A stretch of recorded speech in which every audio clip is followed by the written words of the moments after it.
thank you for coming. This is really exciting. We have a guest who's going to talk to us about the water barrels, the rain barrels, and it's the second time we've gone at this in Emmitsburg, but I'd like to introduce Jen Willoughby, and she's the sustainability manager with the City of Frederick. She and I took the climate change course together at their academy this spring, and she's the very first accredited climate change professional in the state of Maryland. So she's really up on things, and we're honored to have her here. And thank you for your interest. And I know it's a big day here in town, and I've got to run around a little bit after, but I wanted to introduce her. And it's a wonderful program. I think you'll really enjoy it. So we have one at our house. So thank you. Have a good evening. Jen? One second. Just a couple housekeeping measures. Thank you all so much for coming. Just want to let you know that we were awarded a $5,000 grant from the Chesapeake Bay Trust in order to start our rain barrel program. We have enough funds to offset 50% of the cost for 117 rain barrels. So so far we sold 22, which beats our expectations. So we're really happy that you guys came out. And we plan on holding another workshop in March or April of next year if you have friends, family, and you can also purchase more rain barrels after March 1st. So if you think this isn't enough for you, you can get more after that date. And also, one other thing, I'm sorry about this, but we have to do like a pre-post test of the workshop. It's just 9 questions. It's really easy. It's okay if you don't know the answers. That's the purpose of this workshop. So please fill that out and for the next 5 minutes, and please, I'll come and get it from you. We'll take a few minutes. Okay. Again, here's Jen Willoughby. And don't forget to sign in. Yep. That's how they continue getting grant funds, is to know that people show to these kinds of workshops. Right. So And there's cookies and water up front too, if you want to get some as well. Sorry, Jen. So while you guys are filling that out, just to give you a little bit of background about rain barrels and kind of how they got started in the Frederick area, because I think it's a fun thing. The design for this particular rain barrel, which has changed since I started many years ago in 2003, I think, is when I first started working on rain barrels. And then I started selling them in 2006. It started with Bonnie Duggan, who was a master gardener, a Frederick master gardener. And she, for her project, did a whole bunch of research on what design was the best rain barrel and how to build those efficiently and effectively. And she started actually with the Scott Key Center, which is where these barrels come from. So originally they were the pickle barrels, and you can get them in the winter. They're black. They're a little bit bigger than these, and they're called Rain Bear. And then I took the business over from her. I bought it from her through the Interstate Commission on the Potomac River Basin. We actually bought the design and everything, and started selling them for everybody in the Potomac Basin. And then Scott Key Center started building their own version of it. There's, like I said, it's a little bit smaller now. These are olive barrels, just to kind of give you a little bit of difference. So the olive barrels are always going to be the terracotta color. The pickle barrels are going to be the black color. They're both food grade barrels. It's fine. So it's no big deal either way. There's a few slight differences between this one, but I'll show you all different kinds of rain barrels and what to look for. You know, if you wanted to get a different style or add another one on, or you had something at home that you think might work, but I'm going to tell you it might not work and why. So with that, has everybody finished the quiz? You got to do your quiz. Yeah, sorry. I'll give you like 3 minutes. It's okay if you don't know the answers. That's what the purpose of this is. And then Zach's gonna take them, and then you'll be quizzed again at the end, just because we like torturing people. Does anybody want a water while you're waiting? You want a water?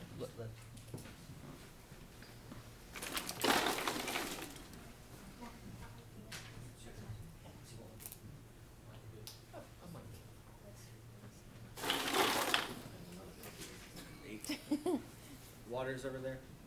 Good.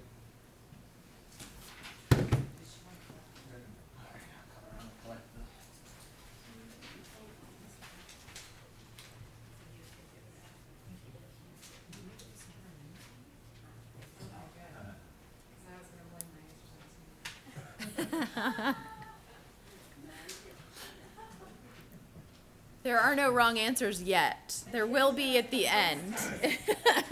So.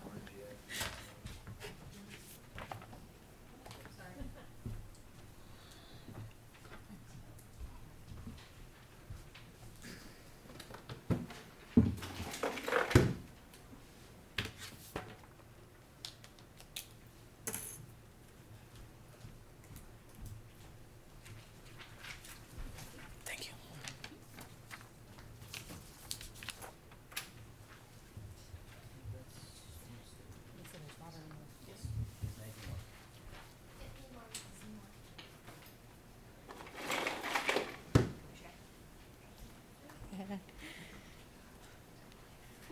A couple more left. Are we, is everybody done? Do I need to put my name on it? No. That's fine. We don't really want to know. We don't really want to know who got the wrong answer. I'm just kidding. So, as the mayor said, I'm Jenny. I work for the city of Frederick. I'm the sustainability manager, and I'm just happy that the Rain Barrel program is still going strong after all these years, because it started so many years ago, and I'm really excited to see this many people still interested in putting up rain barrels and learning about them. So, so this was actually put together many years ago. You can see this. What is this? When did this run? I don't even see a date on this. This was probably like 04, 05, huh? 03. There you go. I can't even see. Where's the date? I don't even know where that, there it is, 03. So this is an example of, and we're seeing this again, right? We're seeing more storms being, storms drenching the county last year and part of this year, like the beginning of this year, we were seeing this again, too much rain. And then we end up now we're back in a drought again. So, you never really know what you're going to hit. And we could have used some of these barrels this summer, I think. I know that mine filled up and I used them towards the end of summer. I'll explain, I had to take them all apart and everything, but I'll explain that in a little bit. But I did use them for all my new plantings and everything because we just didn't have any rain and I didn't want my stuff to die. So,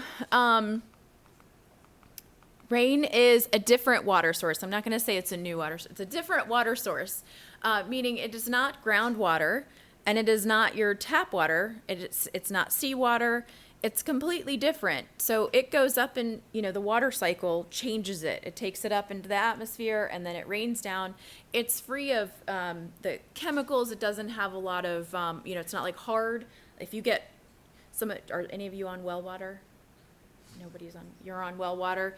Do you have hard water where it creates like a calcification on your, yeah. So, and even sometimes tap water can do that. I have tap water and it does that too because it's hard. Rainwater doesn't do that. It's almost a soft water. And 47% of the U.S. uses surface water and 53% uses groundwater. So it's kind of half and half as to what we typically use. And surface water includes rivers, streams, and lakes, any kind of impoundment. For the city of Frederick, for instance, we have 4 different water supplies. There's the Monocacy, Linganore Creek, the Potomac through an agreement with the county, and then we have our own water source in the watershed where we created an impoundment over 100 years ago and impounded Fishing Creek. So those are examples of water supplies in Frederick.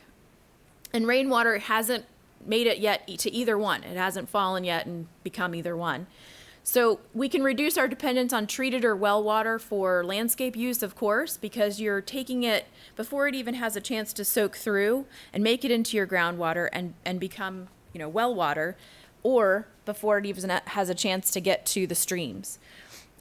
You'll conserve your limited water resources. If you have a well and it's really dry, you don't want to pull from that well if you can help it. And then lessen the impact of stormwater runoff. If you can collect water and then send any overflow to something like a rain garden or a bird and butterfly garden or something like that, we'll get into it, you will take that stormwater runoff out of the system. It won't even go to the storm drains. That's the idea, is that you take out some of that stormwater and you just disconnect an entire downspout. So that percentage of your rainwater that hit your roof and would have run off into the storm drain is now going to this and to a garden. That's the idea. And then, of course, it reduces pollution in stormwater runoff because we know that once the water hits the ground and it hits a street or a parking lot, it's carrying with it all the chemicals and junk that were on the parking lot. It could be sediment, it could be oil, it could be transmission fluid, it could be candy wrappers, it could be all kinds of things. All that stuff is going to the storm drain and into the nearest waterway without being cleaned.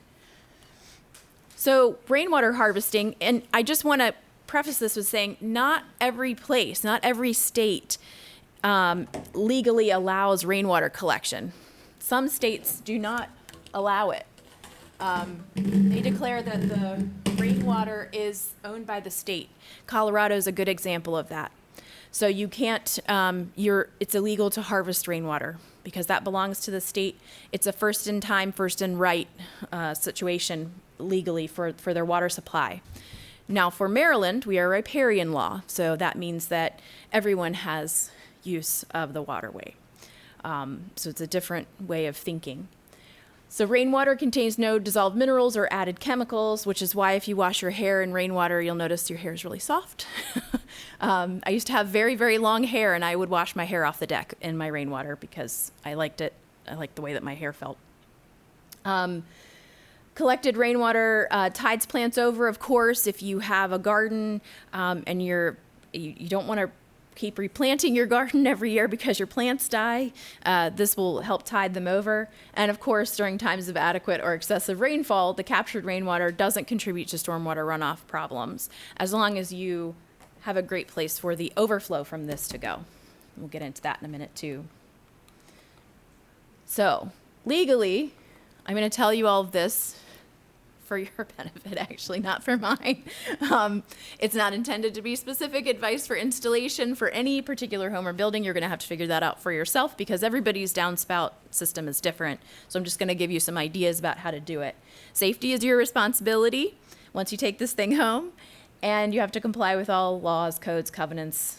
That's your responsibility to make sure that if you have an HOA, I don't know if you have any HOAs here or not, but you comply with those. I'll give you some ideas for skirting those if you have them.